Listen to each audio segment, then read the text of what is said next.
Therapy Chat Podcast, episode 361. This is the Therapy Chat Podcast with Laura Reagan, LCSWC. The information shared in this podcast is not a substitute for seeking help from a licensed mental health professional. And now, here's your host, Laura Reagan, LCSWC.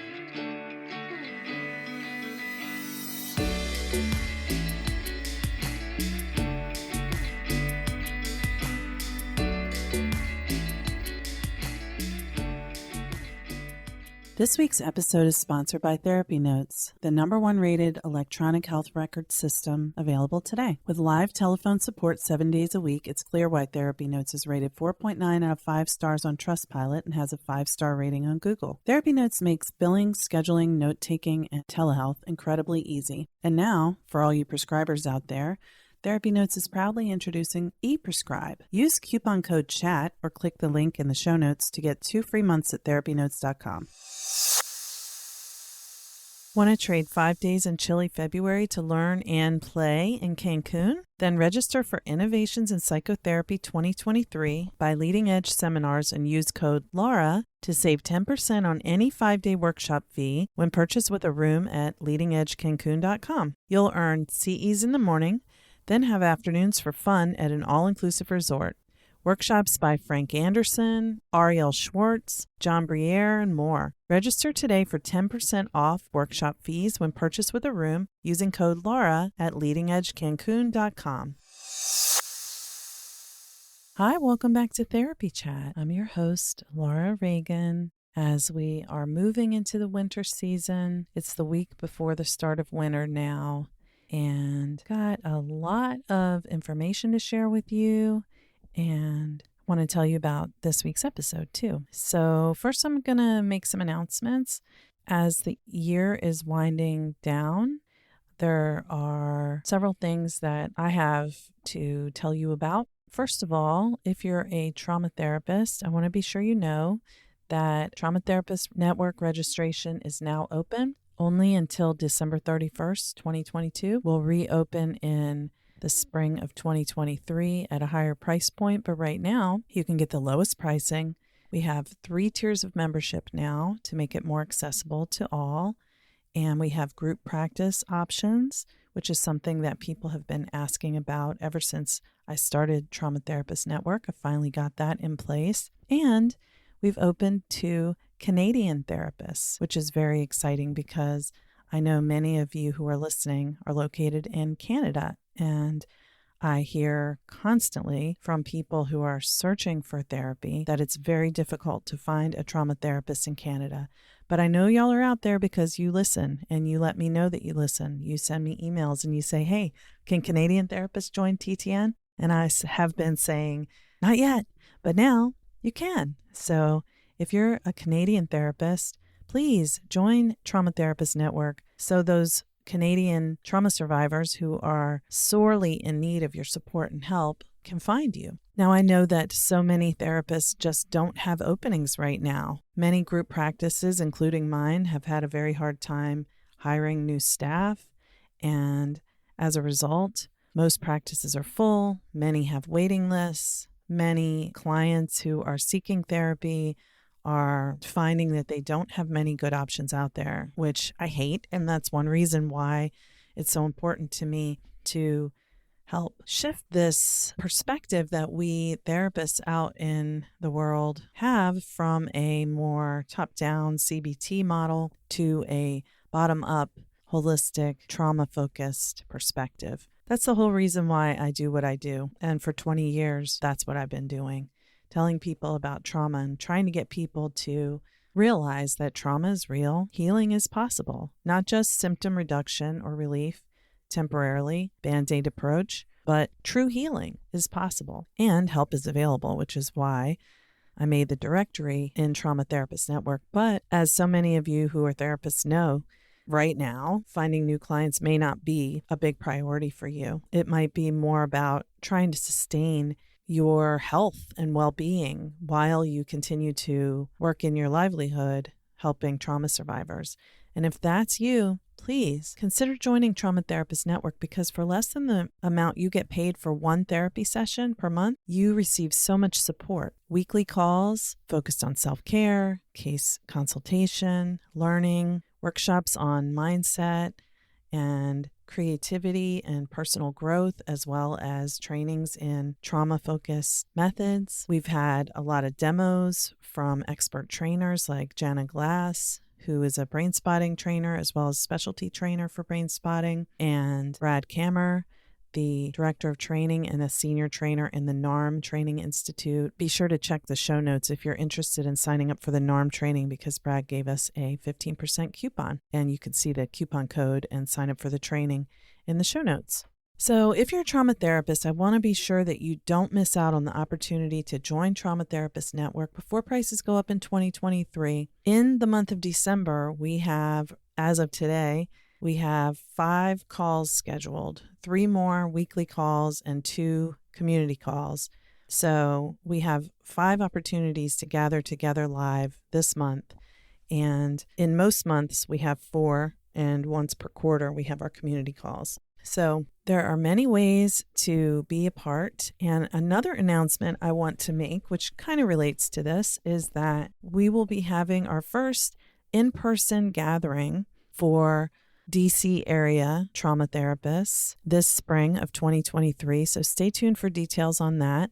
I believe I'm going to open it up to Therapy Chat listeners who are therapists outside of just the Trauma Therapist Network members. So details will be coming on that. I'm just formulating this, but we have so many Trauma Therapist Network members who are located in the DC area. And, meeting virtually is wonderful, but seeing each other face to face is beautiful and powerful too. So stay tuned for more details about that. Another thing I wanted to make sure that you don't miss is that, and this is for therapists and non-therapists, I have a few coaching spots open on my calendar for January. You can do one-off coaching with me, or you can get a package to do a few at a more reduced price.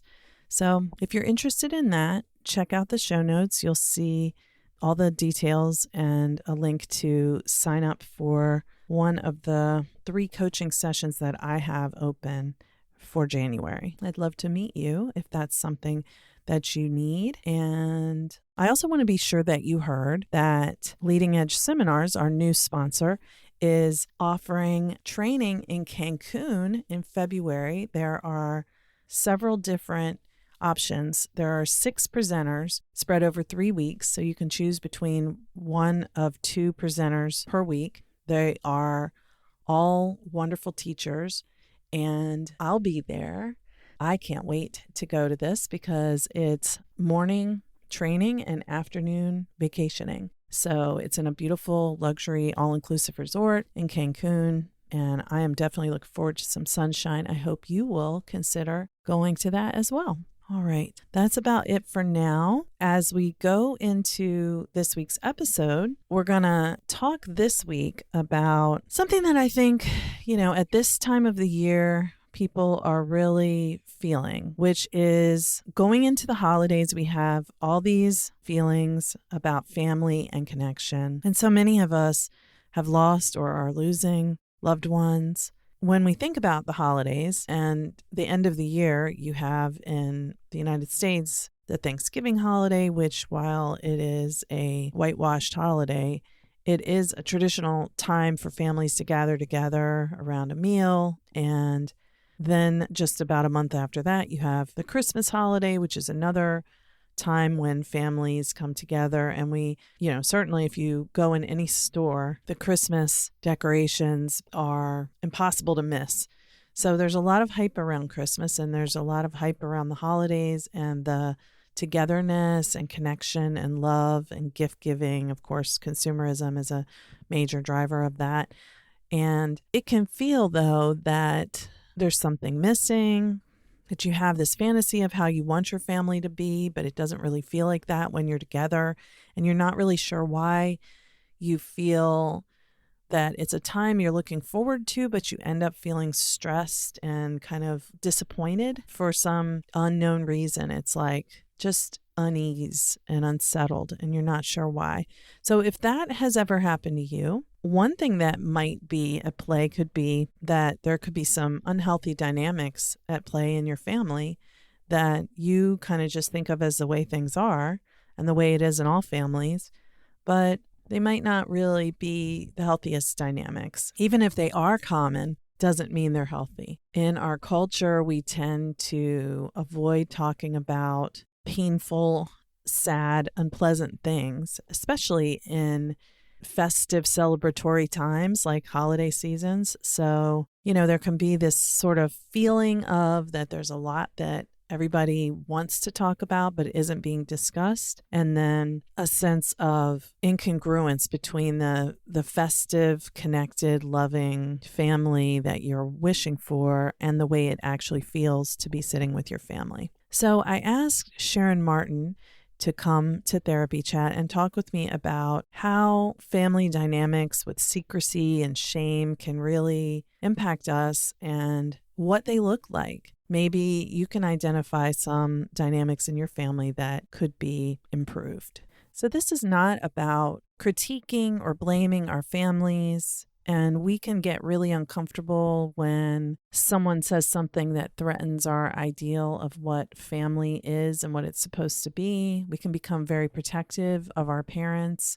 Well, my family's great. My family loves me. My family's fine. There's nothing wrong with my family. And I'm not saying there's anything wrong with your family at all.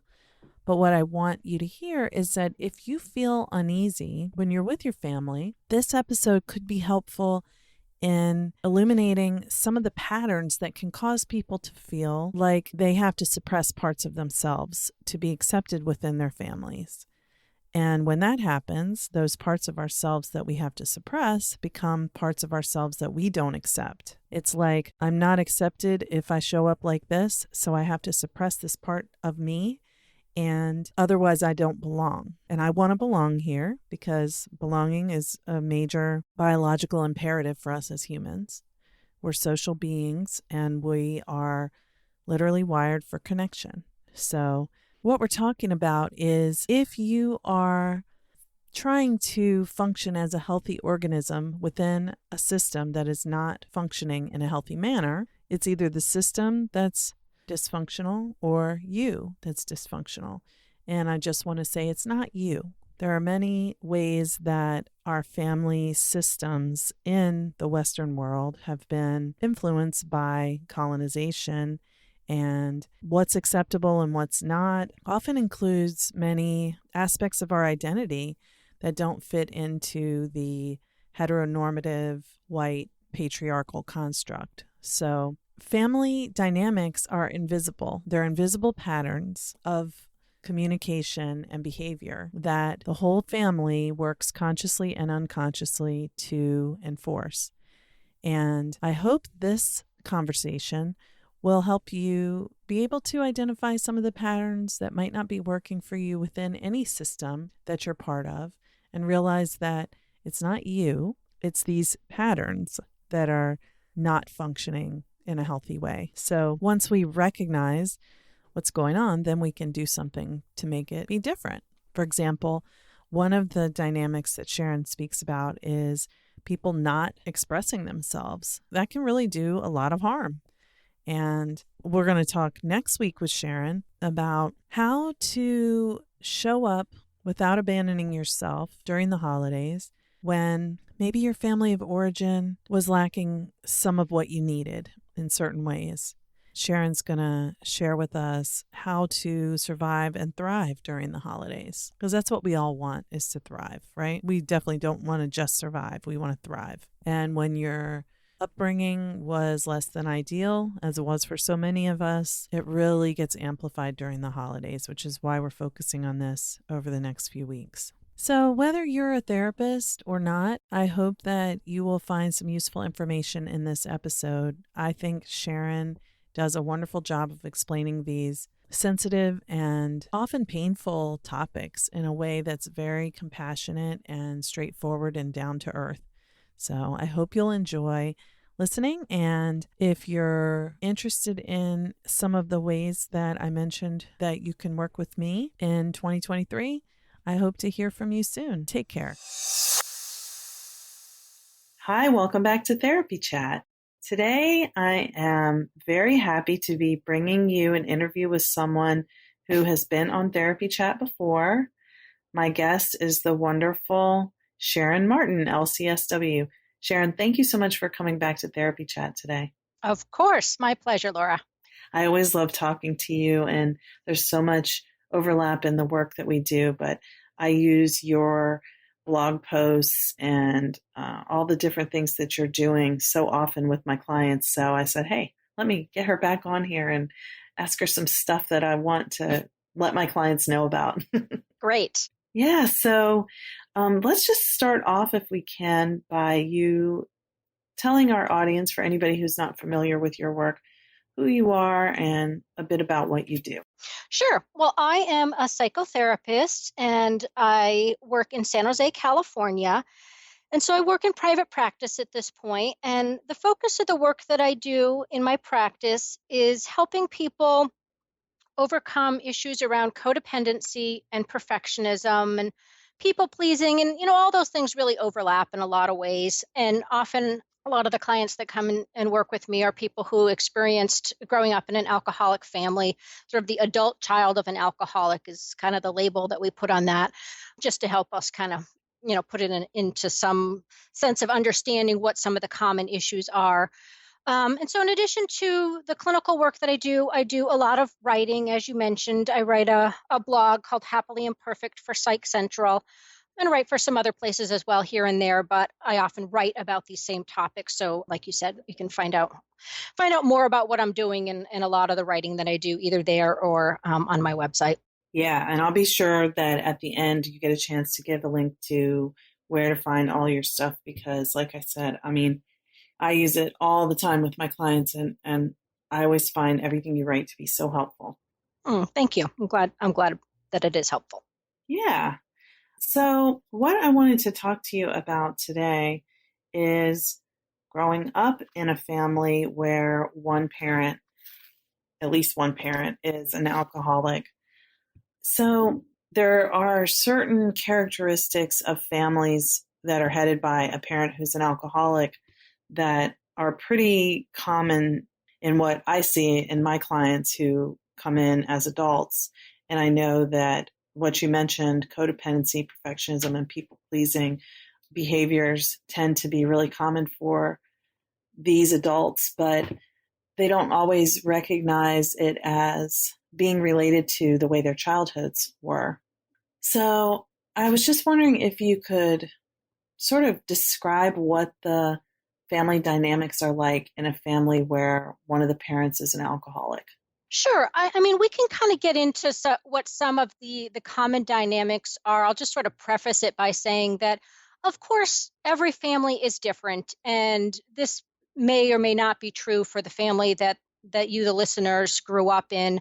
Although I think you may, find that some of it rings true for you, and maybe some of it does not. Obviously, every alcoholic family is a little bit different, and because alcoholism or addiction is a progressive disease, that it changes over time. And so depending on, I think the stage of the alcoholic is and the age of the child, when a parent is in different sort of phases of the drinking, if you will, or if they're in recovery, that will certainly have a big impact on how the alcoholism affects the child. And then I think there's also, going to be some mitigating factors about, if there are other support people or other support systems that are helping, again, sort of mitigate some of the challenges that are going on. But just to kind of to start us off, I think one of the primary things that happens as the alcoholism progresses is that really the whole family system starts to revolve around the alcoholic and the alcoholic's ability to be able to have a constant supply of alcohol and to be able to drink and do drinking related things, if you will. And so everything sort of becomes about that, and each individual plays a part in it, really unknowingly, a part in being able to sustain this system. And when we think about, sort of family systems or any kind of system, there's really this sort of big kind of pressure for it to just keep going the way that it's going, to maintain the system in its current functioning, even if it's really dysfunctional. And I think this is the part that can be really hard to understand is, why do we, as the family members of the alcoholic, continue to do these things that sort of don't make a lot of sense in some ways, that enable the alcoholic to continue the drinking behavior that we all want him or her to stop. So it doesn't necessarily make a lot of sense on the surface. But like I said, when you kind of think about that family system, the alcoholic has a lot of power in the family. And so the alcoholic is sort of the one who's kind of making the rules. And sometimes these kind of rules are not necessarily written down or even spoken out loud. They're just the things that everybody in the family knows, that you're allowed to do this or you're not allowed to do that. And a lot of these Yeah. family behaviors become centered around, how do we cope with the alcoholic's drinking, or their behavior when they're drinking or recovering. We learn that there are certain things that we can or can't do because we can't have friends over in the late afternoons, because by that point mom has already had too much to drink. It's those kind of things that maybe are never spoken, but we certainly learn that that's a rule in our family, that we can't do that. And so again, we're all focused on, how do we navigate this, kind of craziness that's going on in our families without really talking about what's going on. It becomes a big secret, Yeah. that's really not talked about in the family. And it's definitely not something that we feel like we can talk about outside of the family. So it becomes a big weight, I think, for people to carry, this big secret, this big source of shame that we can't talk about, that we can't get help for. So I think there's a lot of really kind of suffering in silence that the family does, feeling isolated, and like I said, ashamed of what's going on. And there's a lot of pressure, for the family to look like they have it all together, to look like, a quote unquote normal family, and not let other people know that there's just a lot of really dysfunctional things going on, sort of behind the closed doors of the house, essentially.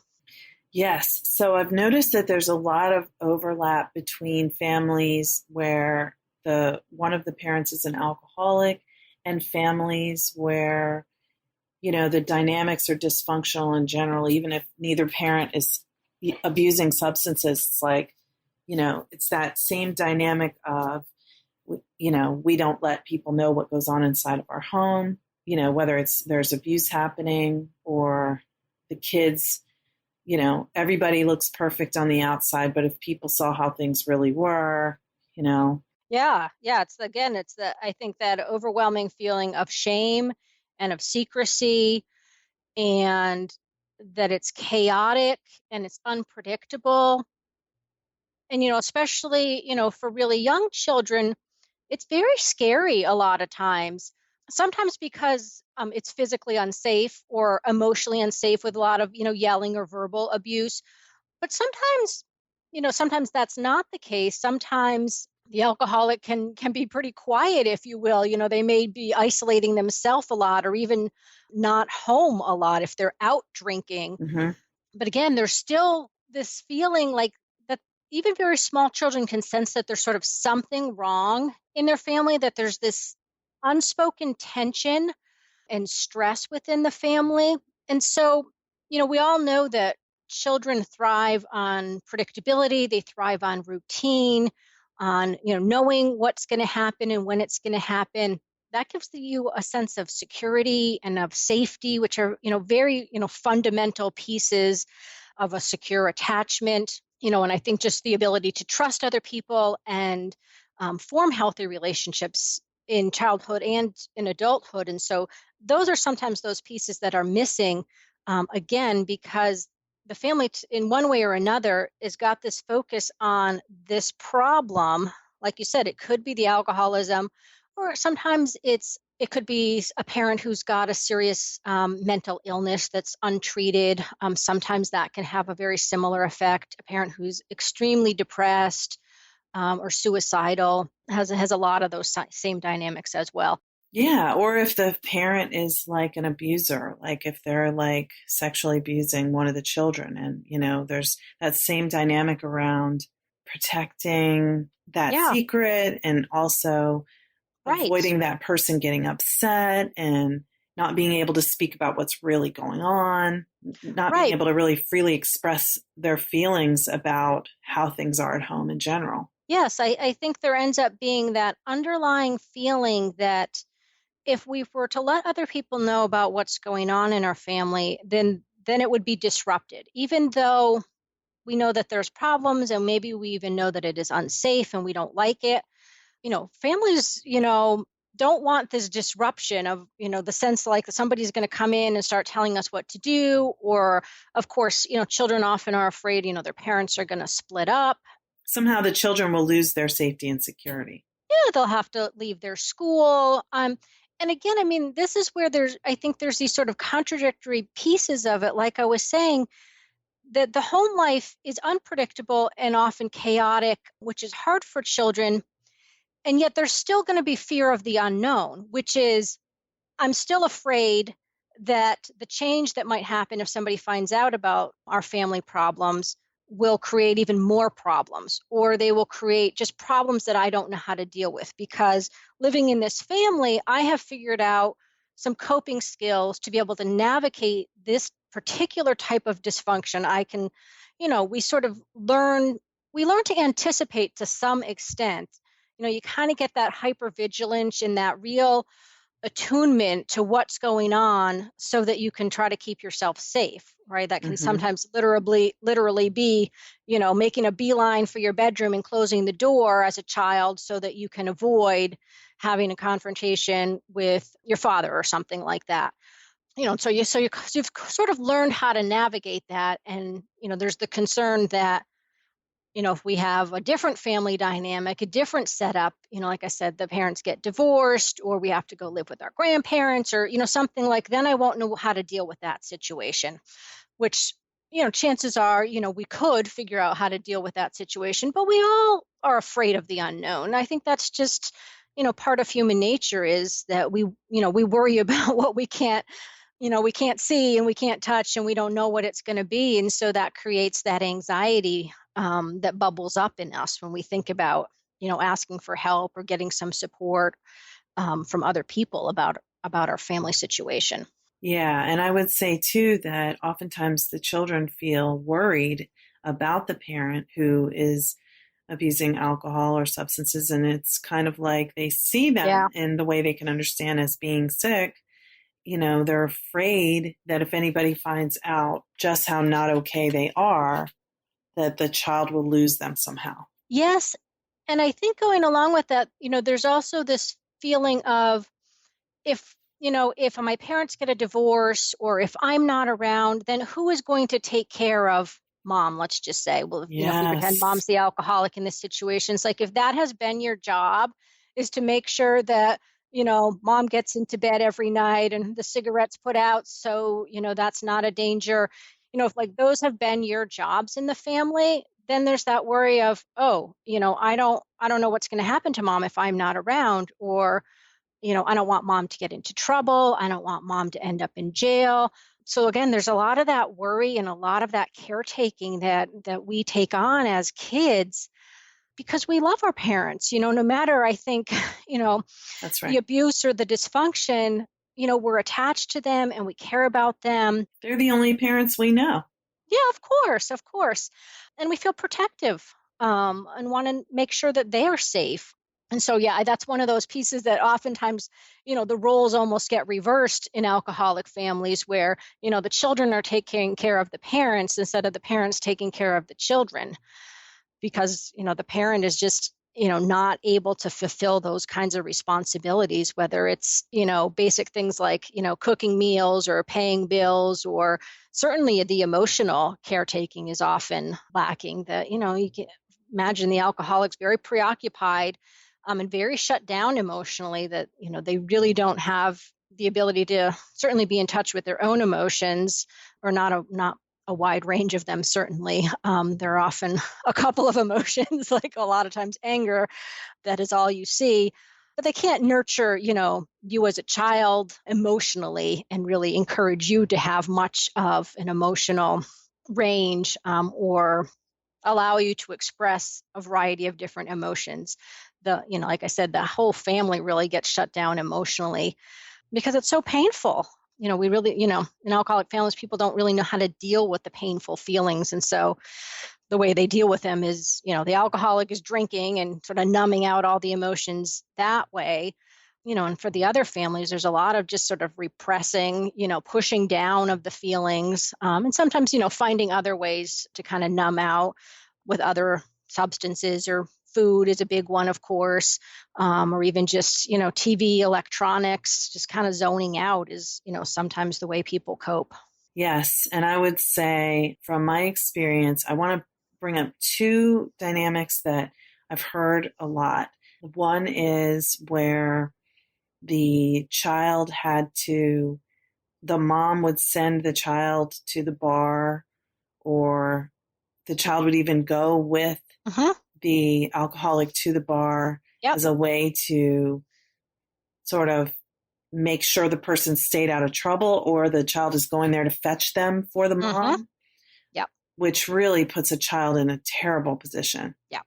Yep. I've had clients tell me very similar things, where they were taken to the bar by their alcoholic parent at a very young age. And sometimes they're put in unsafe situations by the alcoholic parent. Absolutely. Or they were to wait in the car while the alcoholic went in to drink in the bar. Or like you said, the other one is, go find your mother, go find your father who's out drinking somewhere, and bring them home safely. That became the child's job, which of course, is completely inappropriate for a child to have that kind of responsibility. But yeah, sometimes that does happen. Exactly. So the child becomes, even to the alcoholic parent, the child is in more of a parentified role of, you have to come home now, and they have to, they're like the stand-in for the other parent. But it also, it doesn't, it gives no awareness to what maybe the child had an argument with a friend at school that day. Who are they going to talk about that with when they have now this responsibility to go and get their dad or mom from the bar and bring them home? And then they know that when they get home, there's going to be conflict with the other parent, Yeah, there's, most of the time there isn't anybody in the family that they can talk to honestly about their problems and their feelings.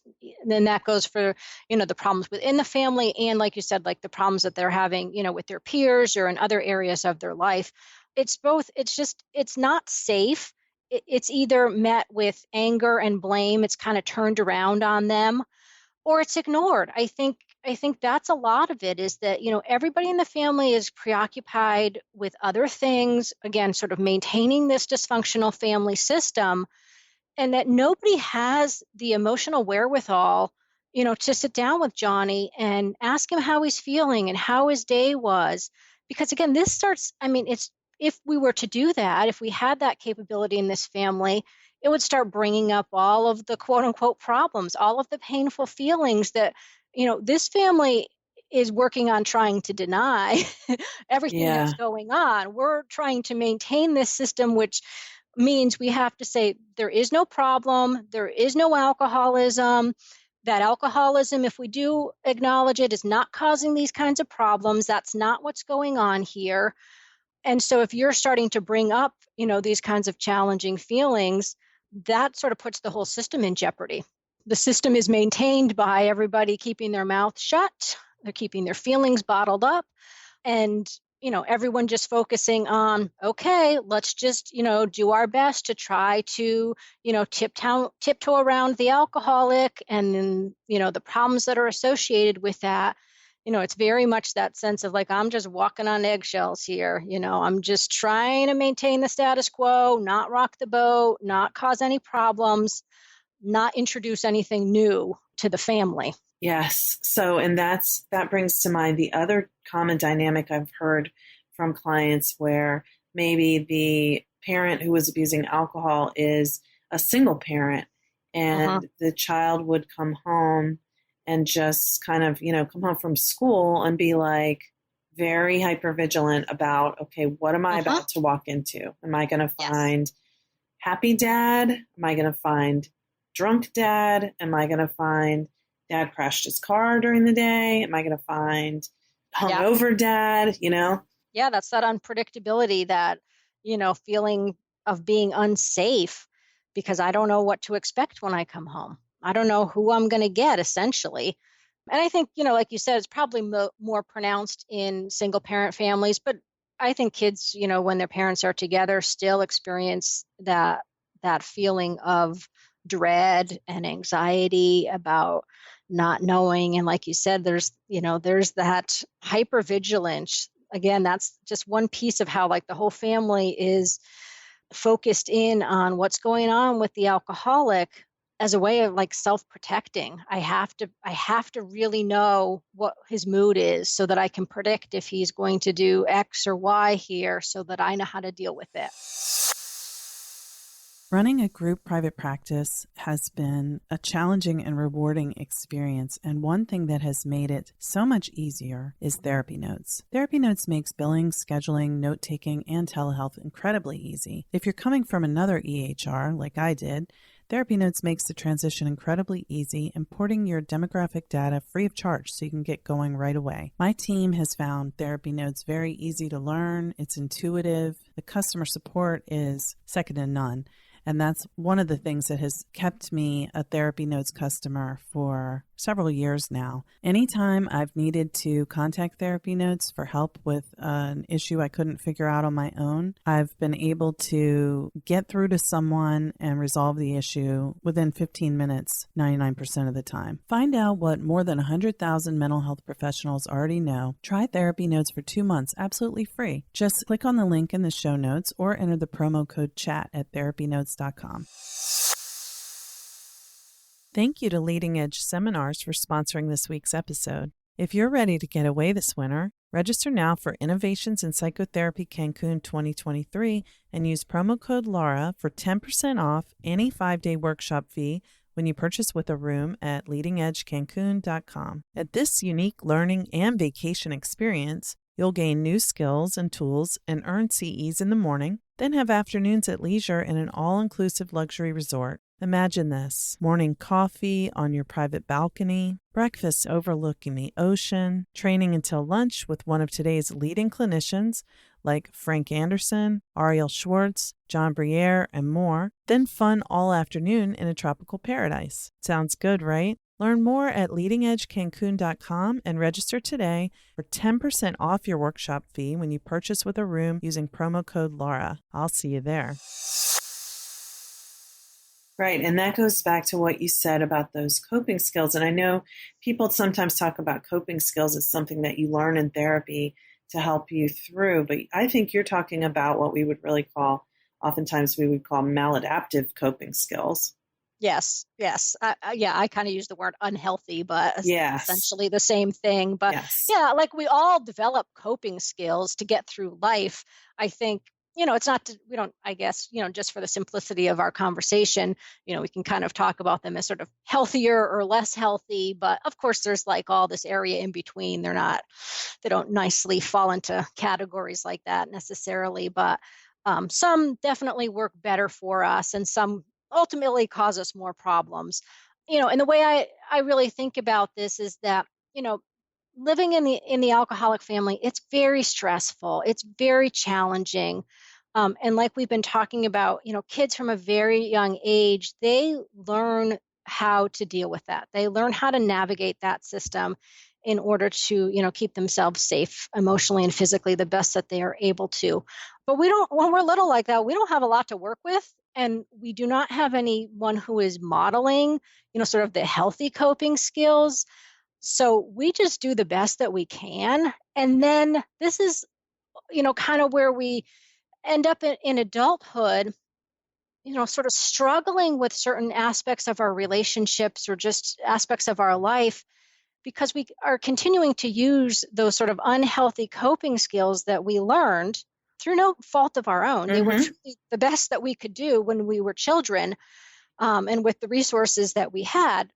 But it's often in adulthood or maybe, in adolescence where you start to realize like this isn't really working that well for me. This being, super responsible and taking care of, my parents, when I was 10, that was like a pretty good coping strategy for me and that family. But, here I am when I'm 30 and, I'm burnt out at work and I'm, resentful because I keep, giving and giving and doing things for my partner and my friends and I don't get anything in return. Then you start to go, well, hey, maybe this isn't working out so well for me anymore. I really need to make some changes. I need to learn how to set some boundaries and I need to learn how to take better care of myself, so that I will feel better and I will be happier and I will be healthier. And that's where, there's sort of like there's roots that go back, to our childhood in some of the things that are causing us, challenges in our adult life. And maybe the connection is not always obvious, like you were saying at the beginning of our conversations, but often that's what's happened is that they are really things that worked well for us at one point, but now we realize we have more options. That to me, that's one of the big things is, like once you get to be an adult and you leave home, it's not like all of this just magically goes away. And Right. I think that's often the fantasy is I'm going to leave home and I'm going to leave all this dysfunction behind and I'll start fresh and I'll be Yes. different. But, like we obviously can change. But, to some extent, like this mold has been set and we have to work hard to make the changes that we want, as adults. But yes, I mean, it comes with us into adulthood. And, Yes. it takes us a long time to kind of unwind some of it and figure out what else we can do. But like I was saying, I mean, one of the great things is that you recognize now I have so many more choices. There are so many different ways that I can manage things. I have more resources. I have more support people, hopefully. When you're a child, you're limited. I mean, there's, only so much that you can do. You obviously don't have independence, to exercise a lot of the options that you have when you're older. Yes. Very little control, and you have to do the best with what you have. But when you become an adult and you start to examine, now why do I do this? And is it working for me? That's your opportunity to say, how do I want to do things differently? What are the needs that I have that really weren't met when I was younger? And how can I get them met now in a way that's healthy for me and healthy for my relationships? Yeah, absolutely. I mean, and something even just as straightforward as, deciding what relationships you want to continue to have. When you're a child, you get the family that you get, basically. You don't get to choose, whether you want to continue to have a relationship with your parents when you're living under their roof. Mm-hmm. But you get to be an adult and you now realize that, wow, I can choose to no longer be friends with this person who continues to, speak abusively towards me. That's an option that I have. And those were not options that you had as a child. And it's, sometimes it can just be very empowering to realize that there are those options for you now. I think sometimes we don't even see them because it's almost like the blinders have been on for so long that you just feel like, oh, I just got to go along with, what everybody wants me to do and the way things have always been. But really, there's a whole lot out there. We don't have to do what we've always done or, be the person that our parents or other people, kind of pushed us into being. Right. And I think one of those things, being hyper responsible, like you mentioned, is something that oftentimes people just keep on doing. They go, I just work really hard and, work, work, work, work, work. And oftentimes that can be a way to sort of not feel the feelings that Uh-huh. are still there from that childhood. And, Yeah. it can really kind of interfering with being able to see your options. But the reality is if you look, kind of look within, you don't have to do things the way that you've always done them just because that's what you learned when you were a kid. Yeah, and I think, the other thing that reminds me of, Laura, is that, I think sometimes, folks, when we start talking about making changes, there's almost this sense or this fear like that we're suggesting that you do a complete 180 and like, you do the opposite of what you've been doing. And I think, especially when it comes to something like being very hardworking, being very responsible, taking care of other people, these are definitely things that are socially acceptable. They are encouraged in our society to a certain extent, and that they definitely have their pluses. So Mm-hmm. it's not like we want to just completely stop being a hardworking, responsible person. Oftentimes, it's just like, can we dial it back a little bit? Can we do a little bit less of that? Can we learn to balance it out a little bit more with some rest and some fun? Right. So that Not at so the that it's, expense of yeah, your own like, happiness. yeah, it kind of works better for you, that you're getting the advantages but not the disadvantages of doing things to the extreme. And that's definitely one of those outcomes of growing up in an alcoholic family, is that things often, we sort of see things as black and white. It's like it's right or it's wrong, or it's good or it's bad for us. And oftentimes there's a lot of the shades of gray. There's things that we can do a little bit of, and that can work well. We don't have to do it, to excess or extreme with things. We can, have a little bit more self-compassion, for ourselves, and we can set more realistic expectations for ourselves rather than just being so hard on ourselves all the time, almost to that perfectionistic standpoint sometimes, that again is sort of that outgrowth of I think the shame, and just being so shut down and needing the approval from somebody or something outside of yourself to validate that you're worthwhile. Yeah, I'm with you. I'm with you. Yeah, so I mean, sort of, just thinking about small changes, I think is often much more doable for people, and it's less scary, obviously, than saying, let's overhaul, all these coping skills that you had. Oftentimes it's just some small changes, some small adjustments can make a big difference for people. That's very true. Very true. So, one thing I wanted to be sure to touch on is if you could tell us kind of what are the common roles that people tend to have in a family where one of the parents is an alcoholic. Sure. I can go over that briefly for you. So these family roles, for an alcoholic family, were developed by Sharon Cruz, and I probably butchered her name, so sorry about that. But and she did a lot of work with alcoholic families, and she came up with these 5 specific family roles that she just saw over and over again working with alcoholic families. And it really is pretty remarkable. I think when you hear a little bit about them, my experience is that they really resonate with people. And like I said, it's almost just sort of shocking to hear them and go, oh yeah, that was me, that was my role, or that was my brother. Mm-hmm. And just sort of how pervasive they really are for people. So the first role is called the enabler. And this is, in most families, it's usually the spouse, if there is one. And maybe I should just back up for a second, is these roles are sort of semi-fixed within families.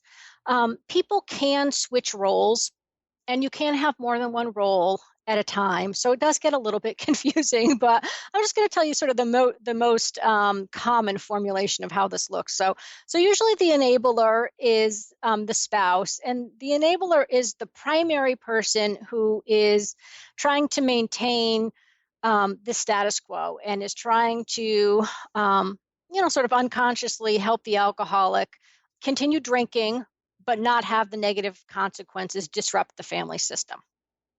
And then the next one is the hero, and this tends to be most often the oldest child in the family. And the hero, I like to think of the hero almost as the perfect child or the very responsible child. That's how some people will think about the hero. I mean, this is the person who is supposed to really sort of save the family, if you will, is, so good and so perfect all the time. This would be often that parentified child who takes over the adult responsibilities and just makes sure everything gets done in the family, and is sort of, supposed to bring this positive attention to the family. And then after that, we've got the scapegoat. And this child is really sort of the opposite of the hero. This is the child that receives most of the blame. And is the child who is identified as the problem. So this might be a child who was acting out and getting into trouble. So instead of trying to get attention from positive achievements like the hero, the scapegoat is trying to get is trying to get attention, negative attention, essentially. And then the next two roles are the lost child and the mascot. And so these are often the youngest child. And sometimes, if there's a third child here, they may have both of these roles. The lost child is will kind of go off into his own world. He will often isolate himself and, kind of be distant. It might be the child who will go in, sit in front of video games and kind of entrench himself in TV, video games, books, sort of a fantasy world as sort of an escape. And then the mascot is really sort of like a class clown. This is the child who tries to diffuse the situation with humor and jokes and goofing around and trying to get people to laugh. So those are those 5 family roles. And like I said, people can move around within the roles. For example, if like the child who has been the hero child, does something that causes them to sort of fall from grace here, sometimes they will become the scapegoat and the scapegoat will become the hero. So you end up with situations like that. And obviously it does vary depending on how many children there are in a family. Obviously, there's not always this many children to fulfill all of the roles. True. And so, what we have found from the research tends to be that most likely, like I said, the role tends to be most strongly associated with the birth order of the children. Although certainly, the child's sort of innate temperament or personality traits may impact, or gender of children too, certainly in some families impacts which role they take. So it's not 100% like this all of the time, but it is pretty interesting to think about how everybody plays a part in that system. And like I said, like the enabler is the one who is primarily trying to maintain this system, but everybody's role really does play its part in trying to keep the status quo going in this family. As dysfunctional as it may be, that is what the whole family system is working on doing. Does that make sense? Yes. And that's really helpful. And I mean, I think it is uncanny when you talk to people. And I personally believe that those roles and dynamics play out the same, whether it's an alcoholic family or just a generally dysfunctional family, Mm-hmm. You can name the same roles and see how people do the same behaviors. And it's like, it's almost like there's a playbook. It's like, how do we all know what to do? But it's pretty fascinating. So that's why I wanted to share it, because when I've showed those roles to people who grew up in alcoholic or dysfunctional families, they're always, just like you said, like, oh my gosh, that's me. And that's my sister. And that's my brother. And I think this was my mom. And, so it's really, I think it just helps organize something that seems so overwhelming when it's actually your own family, and just to look at it on paper and go, oh my gosh, this is exactly what we did. Yeah. And I think maybe there's some element that maybe helps break down some of the stigma and isolation around it too. Just when you realize, like, no, it was not just your family that had these roles. It was not just your family who, was acting like this, not just your family who had this big secret. There were, unfortunately, there are tons and tons of families who are struggling with very similar issues, and it plays out in very similar ways. But you don't realize that because we're not talking about it.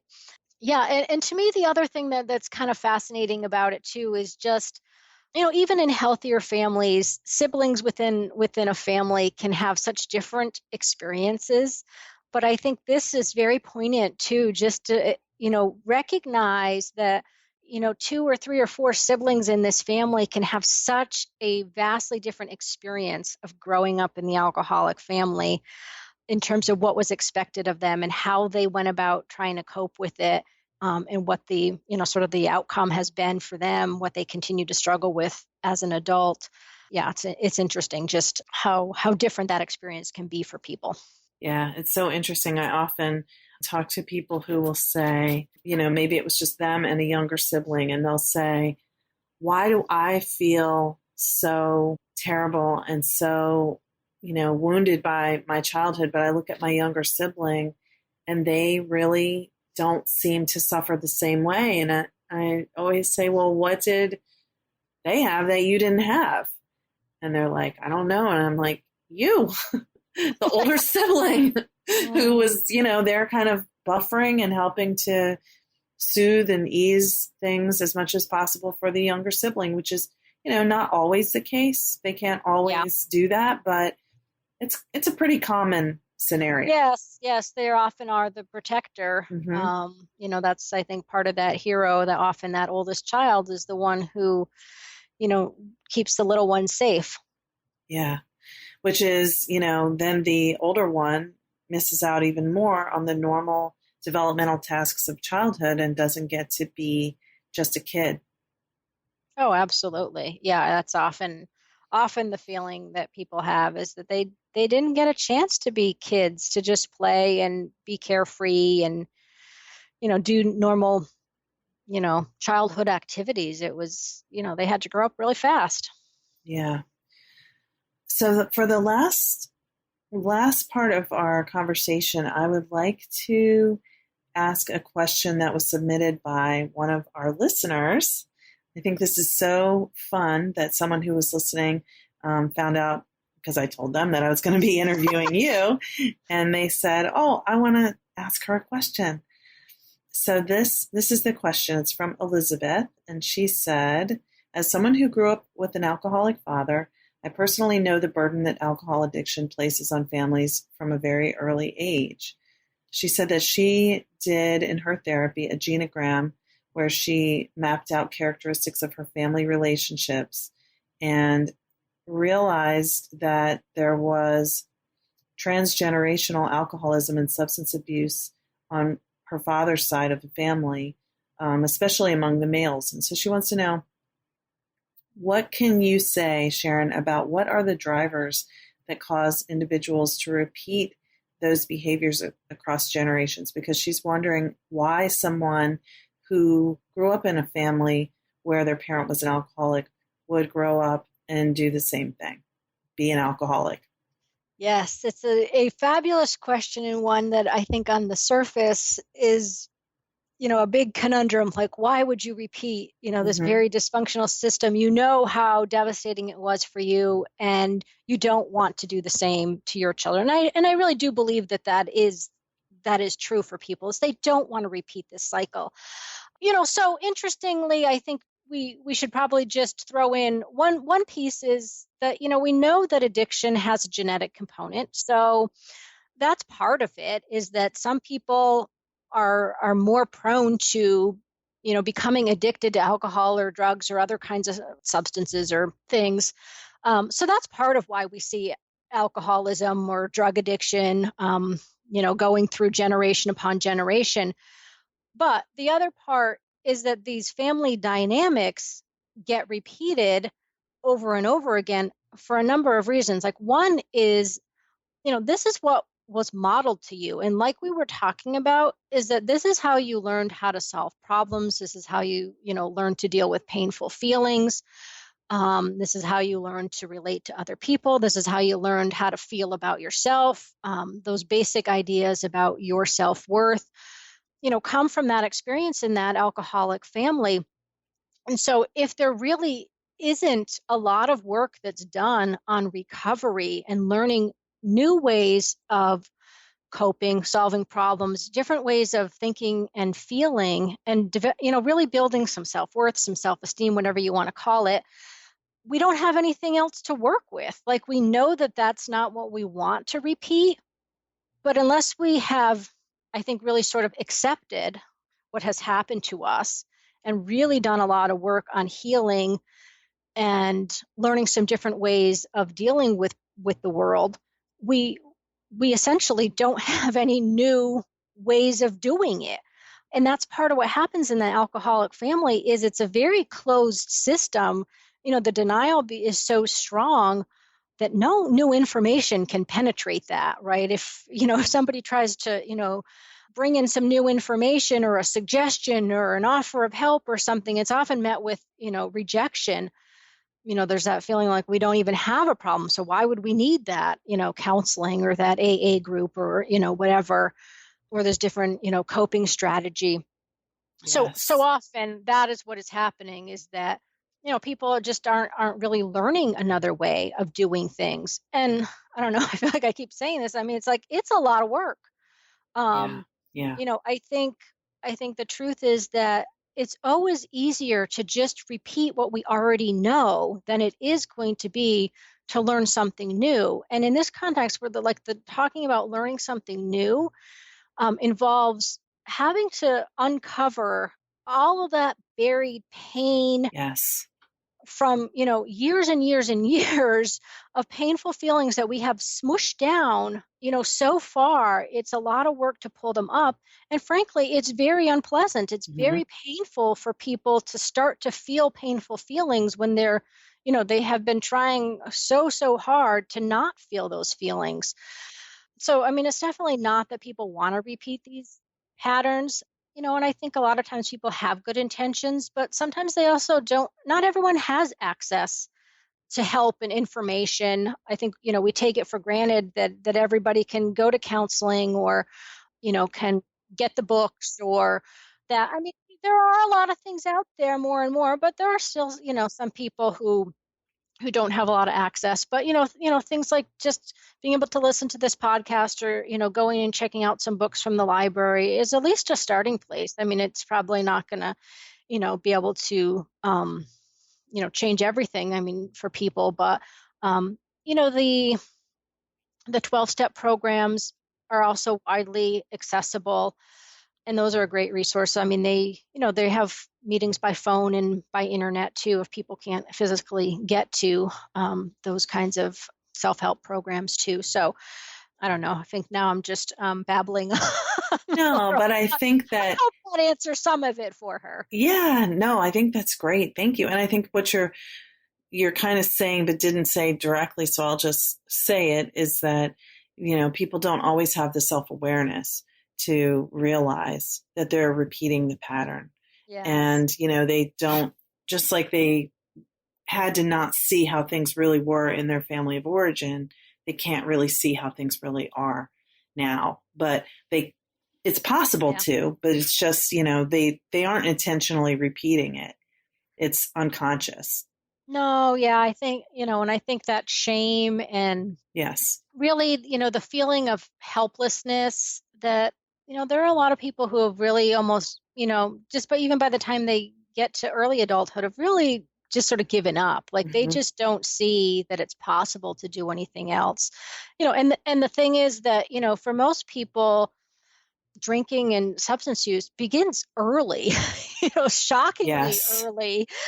So, when you talk about that self-awareness, I mean, it's hard when you're 13 to have a lot of self-awareness, generally speaking. But for a lot of times, by the time they're 13, 14, 15, they have already started heavy, drinking or drug use. Like it's already started. So it's challenging. Yeah, exactly. It's like the numbing has already begun, and it just kind of maintains and shows up in different ways throughout the teens and 20s and often 30s, 40s. And then the person goes, oh man, wow, like what happened? How did I get here? I need to get help. Yeah. Well, Sharon, thank you so much for coming back to Therapy Chat to talk about this. I think this was a really helpful and fascinating conversation. And where can people find more of what you're doing? Sure. My website is livewellwithsharonmartin.com. So from there you can find everything you need. Wonderful. I'll put a link to that in the show notes. And Sharon, thank you so much. I just really enjoyed this, and I might ask you to come back again and talk a little more. So sounds good. All right. Well, you take care. Okay. Thanks, Laura. Bye-bye. Thank you to Therapy Notes for sponsoring this week's episode. I do love Therapy Notes. It's such an asset to my business and makes my job as a practice owner and a therapist much easier. Try it today with no strings attached and see why everyone is switching to Therapy Notes, now featuring ePrescribe. Use coupon code CHAT or click the link in the show notes to get 2 free months at therapynotes.com.